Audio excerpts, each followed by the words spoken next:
கெட்டிமலம் சீரியலில் அடுத்ததாக என்னெல்லாம் நடக்கலாம்னு ஒரு ப்ரெடிக்ஷன் ரிவ்யூ பார்க்கலாம் வாங்க. என்னோட ரிவ்யூ பிடிச்சிருந்தா லைக் பண்ணுங்க. வெற்றி வெளியில் போக முனுசாமி வெற்றியை பார்க்குறாங்க.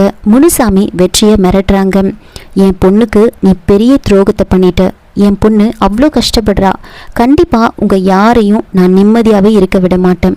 உங்கள் அப்பா இந்த முறை எலெக்ஷனில் எப்படி நிற்கிறாரு, எப்படி ஜெயிக்கிறாருன்னு நானும் பார்க்குறேன்.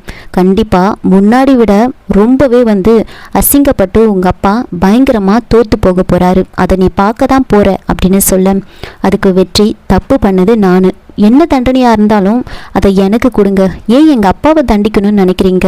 இது அவரோட பல நாள் கனவு. தயவு செஞ்சு அதை கழிச்சிடாதீங்க அப்படின்னு சொல்ல, அப்போது என் பொண்ணோட கனவு கழிஞ்சு போச்சே, அதுக்கு என்ன சொல்கிற நீ? கண்டிப்பாக உங்கள் யாரையும் நான் சும்மா விட மாட்டேன். உங்கள் அப்பா தோற்று போவார், நீ அதை பார்க்க தான் போகிற அப்படின்னு ரொம்ப கோவத்தோடு மிரட்டுறாங்க. இதனால் வெற்றி நம்மளால் நம்ம அப்பாவோட அரசியல் வாழ்க்கை இப்படி பாதிக்கப்படுதே அப்படின்னு ரொம்பவே ஃபீல் பண்ணிகிட்ருப்பாரு. இன்னொரு பக்கம் ஈஸ்வரமூர்த்தி வெற்றி சீக்கிரமாக வீட்டுக்கு வராதனால உடனே அந்த டோரை லாக் பண்ண சொல்லி ஈஸ்வரமூர்த்தி ரேணுகா கிட்ட சொல்கிறாங்க. அவங்களும் கதவு பூட்டிடுவாங்க. இன்னொரு பக்கம் என்ன நடக்குதுன்னா, அஞ்சலி கிட்ட அந்த செக்யூரிட்டி எல்லா உண்மையை சொல்லிடுறாங்க. நான் உன்கிட்ட பேசினதுக்கே அவன் என்னை இந்த நிலைமைக்கு ஆளாக்கிட்டான். அப்போ அவன் எவ்வளோ மோசமான எண்ணோடையனா இருப்பான்னு நீயே யோசிச்சு பாருமா. அவன் ரொம்ப மோசமானவன். அவனை பற்றி உனக்கு எல்லாமே தெரிஞ்சிருக்கும்னு நினச்சேன். ஆனால் இப்படி எதுவுமே தெரியாமல் இருக்கியம்மா. ரொம்ப உஷாராக இருமா. அவங்க இருக்காதுமா, நீ போயிடுமா அப்படின்னு சொல்லி அஞ்சலி கிட்ட சொல்கிறாங்க. திரும்பி பார்த்தா மகேஷ் நின்றுட்டுருக்காரு. ஆனால் மகேஷ் கிட்ட எதையும் காமிச்சிக்க மாட்டாங்க.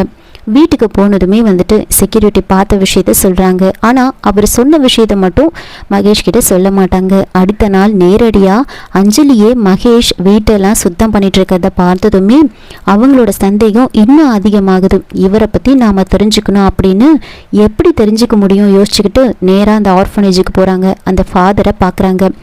ஃபாதர், நான் உங்ககிட்ட ஒரு ஹெல்ப் கேட்டு வந்திருக்கேன் அப்படின்னு சொல்ல, என்னம்மா என்ன விஷயம்னு கேட்குறாங்க. மகேஷ்னு பேரை மட்டும்தான் சொல்கிறாங்க. அந்த பேரை கேட்டதுமே அந்த ஃபாதர் பயந்து நடுங்கிறாரு. என்னம்மா என்ன விஷயம், எதுக்காக நீங்கள் வந்திருக்க, நீ எதுக்காக அவன் பேரை சொல்கிற அப்படின்னு சொன்னதுமே, என்ன ஃபாதர் பேரை சொன்னதுமே இப்படி பயப்படுறீங்க, உங்கள் முகெல்லாம் மாறிடுச்சு அப்படின்னு கேட்க, நீ யாருமா அப்படின்னு கேட்க, நான் அவரோட ஒய்ஃப் அப்படின்னு சொன்னதுமே அவர் இன்னும் ஷாக் ஆகுறாரு. எனக்கு அவரை பற்றி யார் யாரோ என்னென்னவோ சொல்கிறாங்க, எனக்கு சுத்தமாக புரியல, ரொம்ப குழப்பமாக இருக்குது. தயவு செஞ்சு அவரை பற்றி சொல்லுங்கள். அவர் இங்கே தானே வளர்ந்தாரு, கண்டிப்பாக உங்களுக்கு அவரை பற்றி தெரியும்.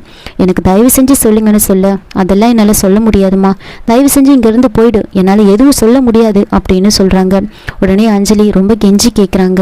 யாரும் இல்லாமல் இருக்கிறவங்க மட்டும் அனாதை கிடையாது, எல்லாமே இருந்தும் எதுவும் இல்லாத மாதிரி இருக்காங்களே அவங்களும் அனாதை மாதிரி தான்.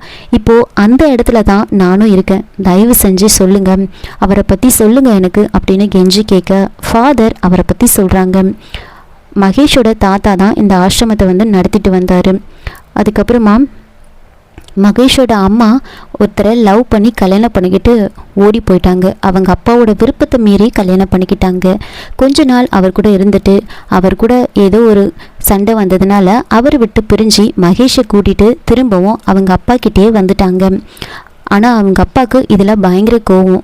அவங்க அம்மா என்ன நினச்சாங்கன்னு தெரியல. தன்னோட வாழ்க்கை இப்படி ஆயிடுச்சே அப்படின்னு நினச்சிக்கிட்டு அவங்க சூசைட் பண்ணி இறந்துட்டாங்க.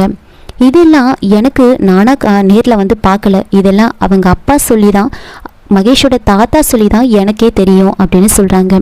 அதுக்கப்புறமா அவங்க அம்மாவும் போயிட்டாங்க. மகேஷ் தனியாக வளர ஆரம்பித்தாங்க. மகேஷோட நடவடிக்கையில் நிறைய மாற்றம் தெரிஞ்சுது. அவர் சரியாக இல்லை அப்படின்னு தெரிஞ்சதுமே அவரோட தாத்தா அவர் இந்த ஆசிரமத்துக்கு கூட்டிகிட்டு சேர்த்தாங்க. ஆரம்பத்தில் இந்த ஆசிரமத்துக்கு வந்ததுக்கப்புறமா யாருக்கிட்டையும் பேச மாட்டார், அமைதியாக இருப்பார்.